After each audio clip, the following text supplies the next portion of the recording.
नमस्कार, सलाम और जूले। मैं हूं सोनम वांगचुक लद्दाख से।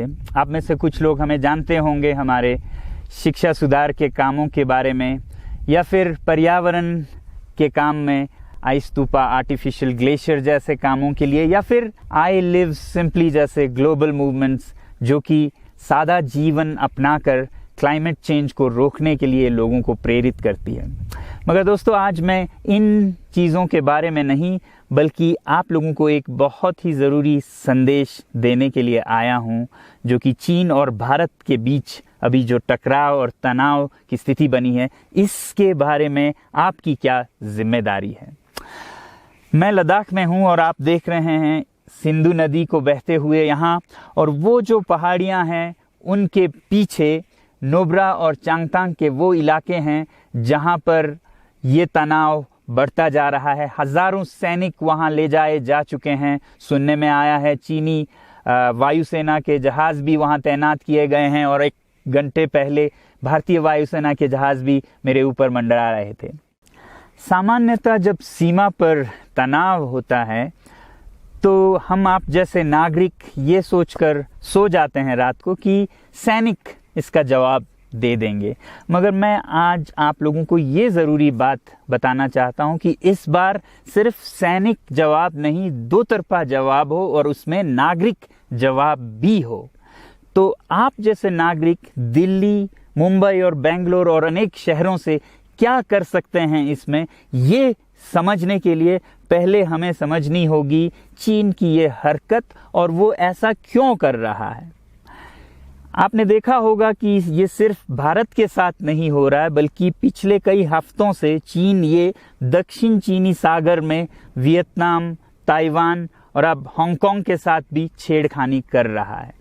और मेरा ये विश्लेषण है कि वो ये सब किसी देश के साथ दुश्मनी के वजह से ज्यादा अपने अंदर की समस्याओं को सुलझाने के लिए कर रहा है। आज चीन को सबसे बड़ा डर है तो अपने जनता से डर है। उनकी 140 करोड़ की आबादी, जो कि एक बंधुआ मजदूर की तरह बिना मानवाधिकारों के चीनी तानाशाह सरकार के लिए काम करते हैं और उसे धनी बनाते हैं। जब वो नाराज हो जाए तो फिर एक क्रांति की सी परिस्थिति बन पड़ती है, और इससे चीन बहुत डरता है। आज कोरोना के प्रकोप के बाद चीन में फैक्ट्रियां बंद हैं, एक्सपोर्ट्स बंद हैं और बेरोजगारी 20% तक बढ़ चुकी है। लोग बहुत नाराज हैं, क्रांति हो सकती है, तख्ता पलट हो सकता है। इसीलिए चीन पड़ोसियों से दुश्मनी करके अपनी जनता को अपने साथ जोड़ने में लगा हुआ है, और ये पहली बार नहीं कर रहा है। 1962 में जब भारत के साथ जंग की तो वो जंग भी उसने अपने जनता को संभालने के लिए की थी। तब 4 साल का अकाल और भूखमरी हुई थी, और इससे ध्यान हटाने के लिए ये जंग की थी। चीन के लिए अपनी जीडीपी और जो खुशहाली है उसे बढ़ाते रहना बहुत ही ज़रूरी है, और जिस दिन जीडीपी घट जाए वहाँ की जनता क्रांति के लिए तैयार है। मैं तो कहता हूँ कि इस बार भारत की बुलेट पावर से भी ज़्यादा वॉलेट पावर काम आएगी। जो नागरिक पैसा खर्चते हैं चीन के सामान को खरीदने में, ज़रा सोचिए, हम आप भारतीय उद्योग को मारकर चीन से मूर्तियों से कपड़ों तक हर साल 5 लाख करोड़ के सामान खरीदते हैं, और फिर यह पैसा आगे जाकर हमारे सीमा पर हथियार और बंदूक बनकर हमारे सैनिकों के मौत का कारण बन सकती हैं। तो इसलिए अगर हमारे देश के 130 करोड़ लोग और 3 करोड़ जो भारतीय बाहर के देशों में हैं, सब मिलकर भारत में और बल्कि दुनिया भर में एक boycott made in China movement या अभियान शुरू करते हैं, तो आज दुनिया भर में चीन के प्रति रोष है। हो सकता है कि सारी दुनिया साथ आए और इतने बड़े स्तर पर चीनी व्यापार का बॉयकॉट हो कि चीन को जिसका सबसे बड़ा डर था वही हो, यानी कि उसकी अर्थव्यवस्था डगमगाए और उसकी जनता रोष में आए, विरोध और तख्ता पलट। और अगर हम ऐसा नहीं करते हैं तो कितनी बदनसीबी की बात होगी भारत के लिए, ज़रा सोचिए। एक तरफ हमारे सेना सीमा पर जंग लड़ रही होगी और दूसरी तरफ हम आप चीनी सामान, मोबाइल से लेके कंप्यूटर्स, कपड़ों से लेके खिलौनों तक को खरीद कर उनकी सेना को पैसा भेज रहे होंगे, चीन की सेना को। ये तो हुई हार्डवेयर की बात। दूसरी तरफ हमारी युवा चीनी सॉफ्टवेयर, एप्स, गेम्स जैसे टिकटॉक, शेयरिट, इन सब में मस्त, उन्हें दूसरी तरफ से करोड़ों करोड़ों का पैसा भेज रहे होंगे।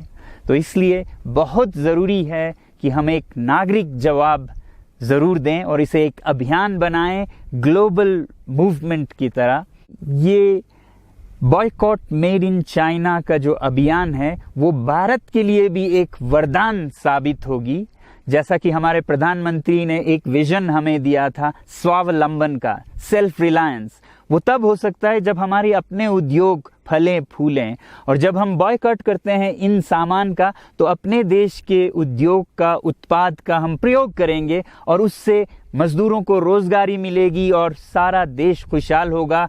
बजट होगा कि हम और अच्छी तरह से टक्कर ले सकें सीमा पर भी। तो इसके लिए मैं आप लोगों से अपील करता हूं कि जहां तक ऐप्स और सॉफ्टवेयर की बात है तो हमारे युवाओं को एक हफ्ते में उन्हें अनइंस्टॉल करना चाहिए। Boycott made in China, software in a week and hardware in a year. क्योंकि साजो सामान के लिए वक्त लगेगा हमारे अपने देश से और बाहर से विकल्प निकलने तक, तो उसे हम एक साल के अंदर कर सकते हैं। तो ये हम न सिर्फ अपना प्रतिज्ञा करें बल्कि 100 और लोगों को इसके बारे में समझाएं, शेयर करें सोशल मीडिया पर, और हमारी जो मीडिया है वो जनता तक, देश के कोने कोने तक पहुंचाए। और जैसे ही इसका असर दिखने लगेगा, इंटरनेट से ऐप्स लाखों में, करोड़ों में अनइंस्टॉल होंगे, तो चीन को संदेश साफ जाएगा और यही एक तरीका उसे मेज पर पहुंचा सकती है जहां पर की बातचीत हो शांति की। तो जाते जाते मैं ये बता दूं कि मैं क्या करने जा रहा हूं। इस फ़ोन पर जो भी चीनी ऐप्स हैं उन्हें तो मैं एक हफ्ते में हटा रहा हूं, बल्कि ये फ़ोन जो कि चीन में बना है इसे भी मैं एक हफ्ते में अपनी ज़िंदगी से अलग कर रहा हूं और एक साल के अंदर हर वो चीज़ जिस पे मेड इन चाइना लिखा है उसे ज़िंदगी से निकालने जा रहा हूं। हमें चीन से, चीनी लोगों से कोई समस्या नहीं है, चीनी सरकार और उनकी रवैयों से समस्या है। जब तक चीन में परिवर्तन ना हो हमें ऐसा करना होगा। और आप लोगों से मैं अपील करता हूं कि आप अपने शहर में, अपने मोहल्ले में ऐसे इवेंट्स करें जहां लोग प्रतिज्ञाएं करें कि चीनी सामान का बहिष्कार करें जब तक चीन में परिवर्तन ना हो। और मैं सालों से कहता रहा हूं कि 21वीं सदी में देश के लिए जान देने की नहीं बल्कि जिंदगी देने की ज़रूरत है। लद्दाख में बढ़ते हुए ये देश के लिए जान देने का कारोबार बहुत देखा, और जहां एक तरफ मैं सलाम करता हूं उन लोगों के लिए, उन लोगों को जिन्होंने देश के लिए जान दिया, मगर इस 21वीं सदी में मेरा ख्याल है कि देश के लिए जान देने की नहीं, जिंदगी देने की ज़रूरत है।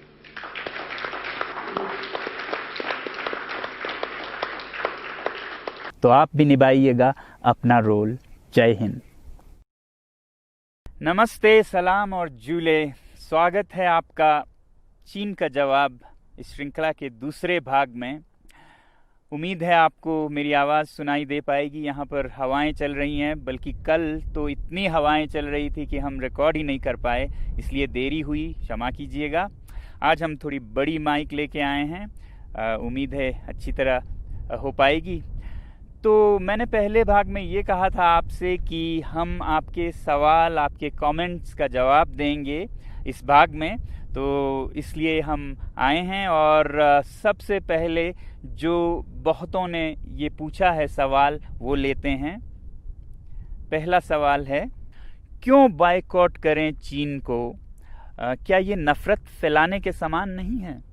जी नहीं, नफ़रत फैलाने की बात नहीं है। जैसा मैंने पहले कहा है, चीनी लोगों से हमें कोई समस्या नहीं, बहुत अच्छे लोग होते हैं, मेरे बहुत दोस्त हैं।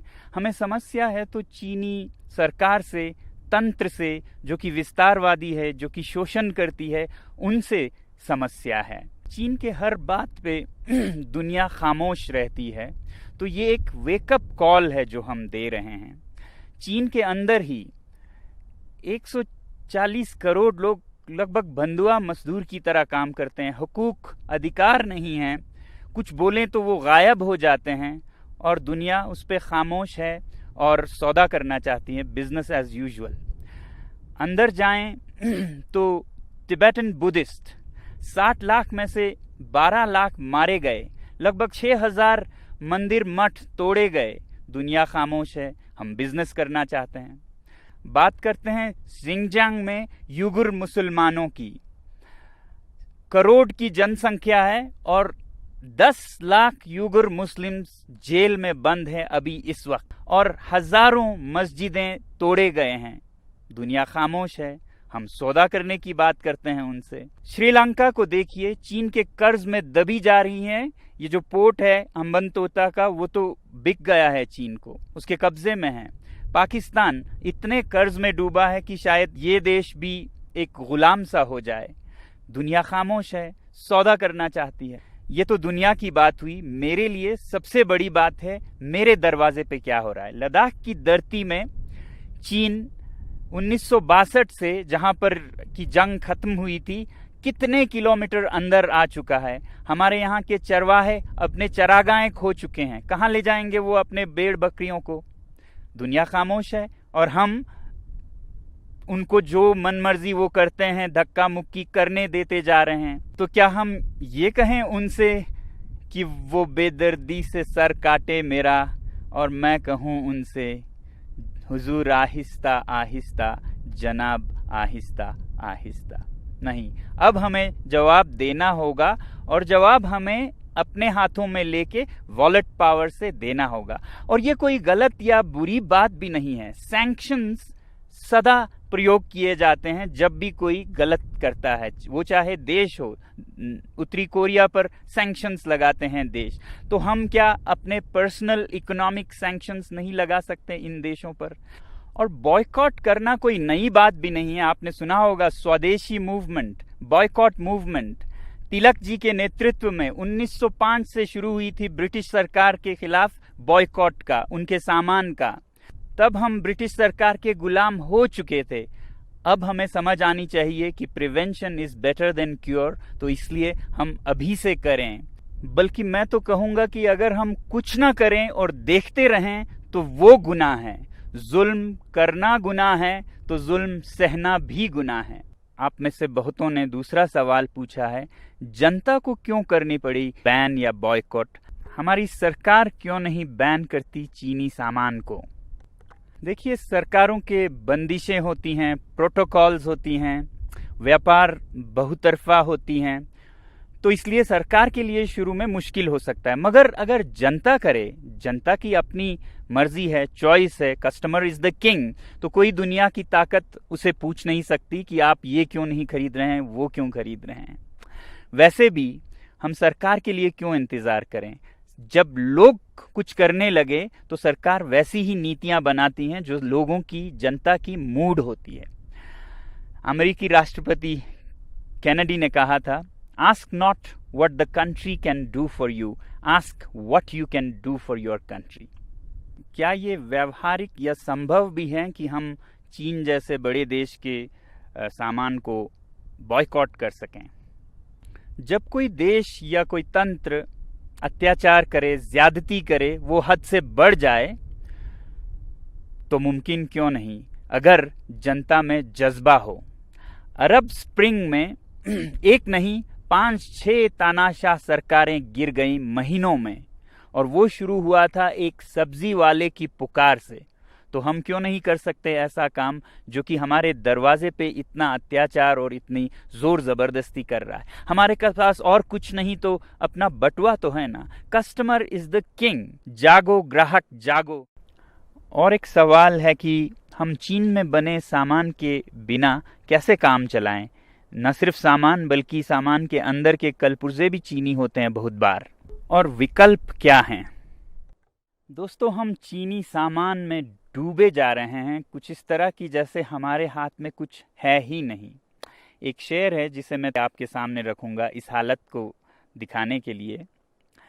खरीदें कब तलक कोट पतलों पे रहन हम चीन से। पे रहन एक कपड़े का नमूना है। खरीदें कब तलक कोट पतलों पे रहन हम चीन से, अपनी अय्याशी की गर हालत यही कायम रही, आएंगे गुस्साल चीनी और कफन भी चीन से। गुस्साल जो मरने के बाद शरीर को धोने वाले लोग होते हैं वो भी अब चीन से आने लगेंगे और कफन भी चीन से आने लगेंगे। बहरहाल देखिए, जिंदगी प्योर इकोनॉमिक्स नहीं होती, सब कुछ पैसे में नहीं होता, कुछ उसूल भी होते हैं, अच्छे बुरे का कुछ फर्क इम्तियाज भी होता है। और हमारे तहजीब, हमारे मजहब हमें यही सिखाते हैं कि बुरे या गुनाह या पाप से जुड़े चीज़ों से दूर रहें। जैसे आप देखेंगे कि हमारे मुसलमान भाई शराब से दूर रहते हैं, कुछ भी हो वो नहीं पिएंगे। हमारे सिख भाई सिगरेट से दूर रहते हैं, तंबाकू से। हमारे हिंदू भाई गौ मांस से, या जैन समुदाय के लोग तो मांस ही नहीं बल्कि लहसुन, प्याज ऐसे चीज़ों से भी वो नहीं खाते हैं। तो जहाँ भी वो जाएं कभी सफ़र में, यात्रा में, तो क्या वो भूखे मर जाएंगे? नहीं। अगर दृढ़ निश्चय हो, पक्का इरादा हो, तो एक इकोसिस्टम, एक हालात बनती जाती है उस रास्ते में। जब हम बर्दाश्त करके चलते हैं तो आप देखेंगे कि ऐसे भोजनालय, रेस्टोरेंट्स निकलेंगे जो जैन फूड सर्व करेंगे। तो 1 साल 2 साल में एक नया इकोसिस्टम बन जाता है। उसी तरह अगर हम ये चीन के सामान को भी गुनाह से जुड़ी समझे, जैसा कि मैंने कहा इसके पीछे अत्याचार है, तो 1-2 साल में सारे दुनिया के देश और अपने हमारे देश में ऐसी चीज़ें बनने लगेंगी कि हमें इसका याद भी नहीं होगा कि हम ये नहीं कर पाएंगे, ऐसा सोचते थे। तो इसलिए मैं कहता हूं कि boycott made in China, software in a week, hardware in a year, और फिर हार्डवेयर में भी finished products, non essentials in a year, components, raw materials and essential products in 2 years। हम योजनाबद्ध तरीके से चल सकते हैं अगर हमारे अपने में सूझबूझ है। कोई ऐसा नहीं है कि कल या परसों ही हम सब कुछ बंद करें। हम ये कहें कि फिनिश्ड प्रोडक्ट्स वाले अभी से हम बंद करेंगे 1 साल के भीतर, जिसमें कंपोनेंट्स जाते हैं जो हमारे भारतीय उद्योग में भी इस्तेमाल होते हैं, वो हम 1-2 साल तक चलाएंगे जब तक कि ऐसे विकल्प न बन पाए। और जहाँ तक विकल्प या रिप्लेसमेंट्स की बात है इन चीनी सामानों का, तो एक बात ज़रूरी ये है कि हर चीज़ की हमें रिप्लेसमेंट्स ज़रूरत भी नहीं होनी चाहिए। हमारी ज़िंदगी सादा भी हो सकती है। इस लॉकडाउन में हमने देखा कि कितने कम चीज़ों से हम खुशी पा सकते हैं, और सस्ते माइंडलेस कंज्यूमरिज्म में लाए गए ये चीनी सामान जो कि हमें ज़रूरत भी नहीं है, 10 जोड़े जूते, 50 जोड़े जुराब, क्यों ज़रूरत है इनकी? क्या हम एक सादा जीवन नहीं जी सकते हैं? बदल सकते हैं ज़िंदगी के शैली को कि हम थोड़े में ही गुजारा करेंगे मगर साफ अच्छे चीज़ों को ही अपने जीवन से जोड़ेंगे। इसलिए ilivesimply.org पे जाइए और देखिए सादा जीवन कैसे जी सकते हैं, अपने पर्यावरण को, अपने पृथ्वी को, जीव जंतुओं को कैसे बचाए हुए खुशी का एक जीवन जी सकते हैं। आखिरी सवाल जो मैं ले रहा हूँ वो है, हम इसे एक राष्ट्रीय आंदोलन कैसे बना सकते हैं, नेशनल मूवमेंट। देखिए, मैंने एक छोटी सी पहल की है लद्दाख से। ये मत उम्मीद कीजिएगा कि लद्दाख से कोई एक आदमी इसको चलाएगा। इस बटुए के आंदोलन में हर नागरिक एक सिपाही है, और ये उतने ही दूर तक चलेगा जितना आप इसे ले जाना चाहेंगे। तो मुझे उम्मीद है कि भारत का हर नागरिक इसे एक अवसर, अपॉर्चुनिटी बनाएगा आत्मनिर्भर भारत बनाने का।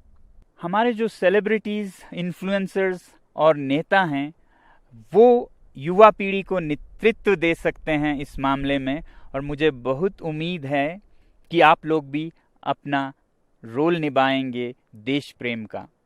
जो भरा नहीं है भावों से, बहती जिसमें रसधार नहीं, वो हृदय नहीं है, पत्थर है जिसमें स्वदेश का प्यार नहीं। जय हिंद।